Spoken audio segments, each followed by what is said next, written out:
What's up guys, it's Rota here and welcome back to yet another amazing video on the channel. For today I got a updated version of a fan favorite deck. It is one of the coolest artwork wise fusion decks of all time. It is of course the Fluffal, really cute main deck monsters, and then once you get to the extra deck is when the real fear begins. So without any further ado, we're gonna get straight into this deck profile. If you do enjoy this type of video, make sure you do subscribe down below, hit it, it is free, I guarantee you that. Leave a like and leave a comment down below any changes you would make and what other future deck profiles you guys would want to see. So let's get straight into this deck profile. Okay, so starting off with the main deck here, it is of course 40 cards. We're going to hit it off with triple of the Fluffal Dog.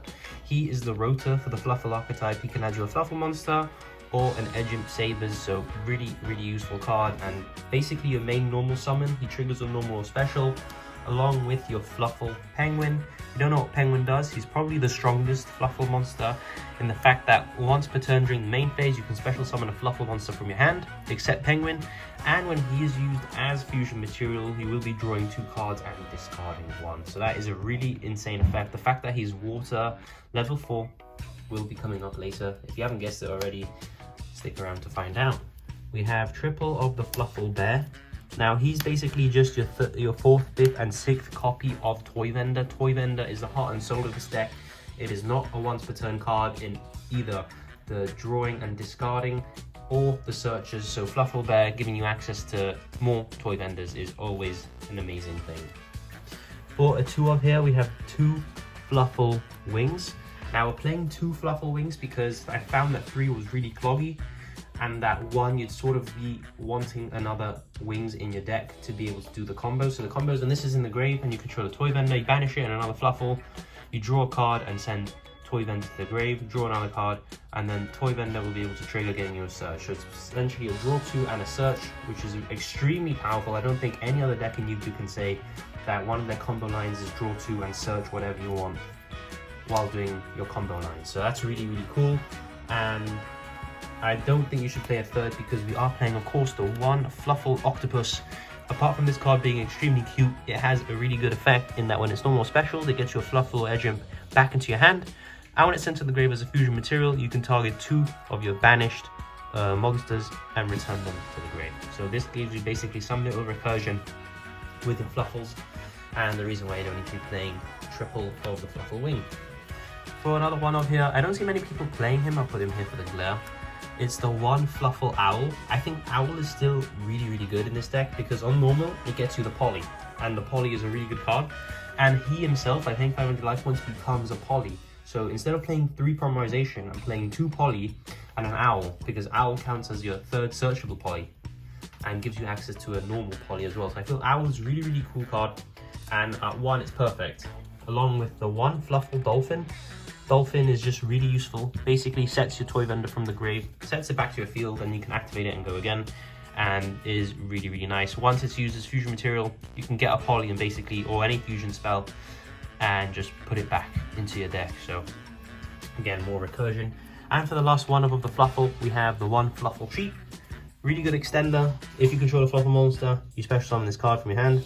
You can return one of the Fluffal monsters you control and special summon an Edgimp monster from your hand or grave. So really cool. Don't need it more than 1. It's just a really useful one-off extender. For the Edgimps, we have, of course, the main boy, Edgimp Chain. He is seeing a lot of play in Branded at the moment, but he is still the best Edgimp in the Fluffal lineup. So we have triple Edgimp Chain.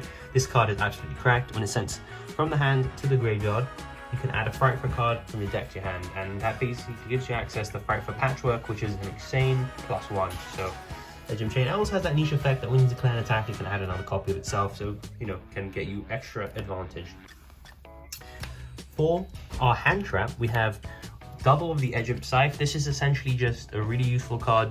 During your opponent's main phase, you reveal this and you can fusion summon, usually into your Cruel Whale, pop a card, and then this will be able to protect the Cruel Whale by banishing itself. So it's basically just a disruption during your opponent's turn and a pop 1. Really cool card. And then for the last Edgimp, we are playing the 1 Edgimp Sabers.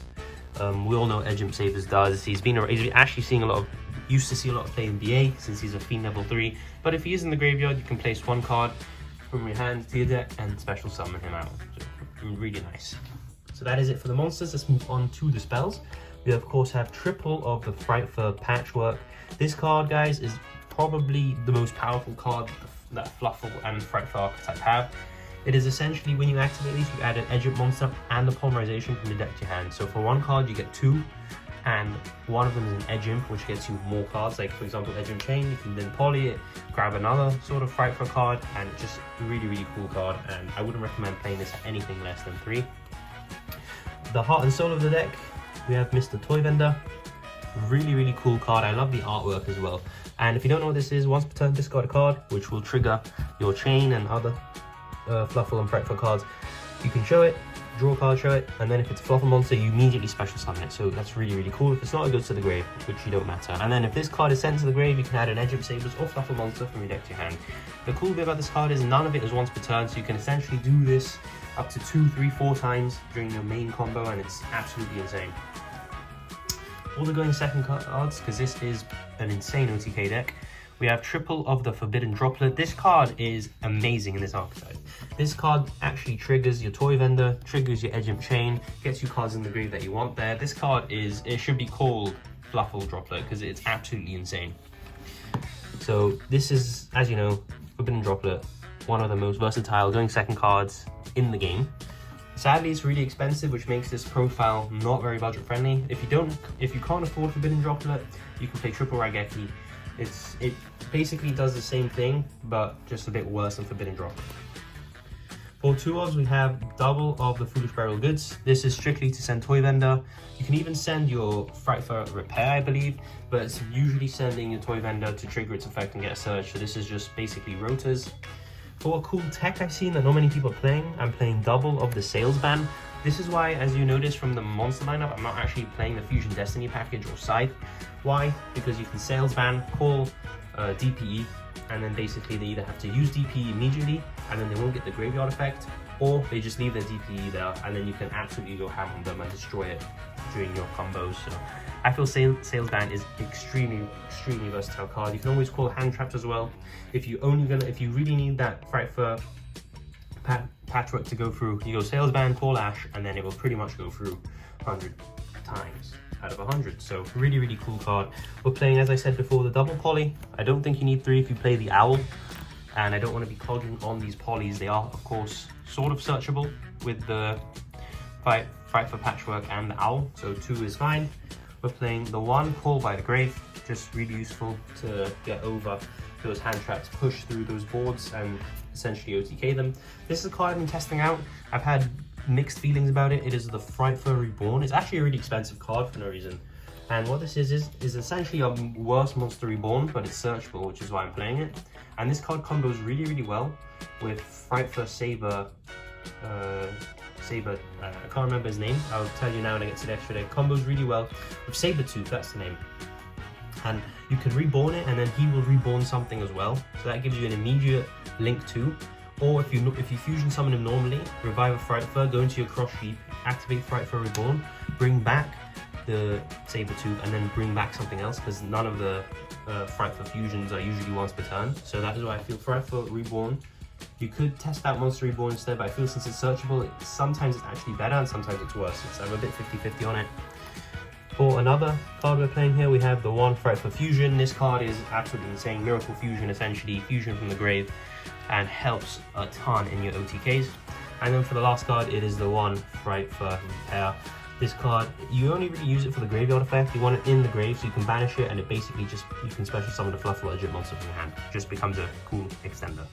So that's it for the main deck. It is 40 cards, and now we'll be moving on to the extra deck. So starting off with the extra deck, we are hitting it with double of the Frightful Cruel Whale. This card was an insane piece of support because when it is fusion summoned, you destroy 1 card on both players' fields, and then once per turn quick effect, you can target 1 fusion monster you control, usually himself, and send 1 Frightful card from your deck or extra deck to the grave, and then it gains attack. So it gives you the ability to Foolish Burial Frightful cards from your main deck, or send Frightful monsters from your extra deck to the grave to make him absolutely huge.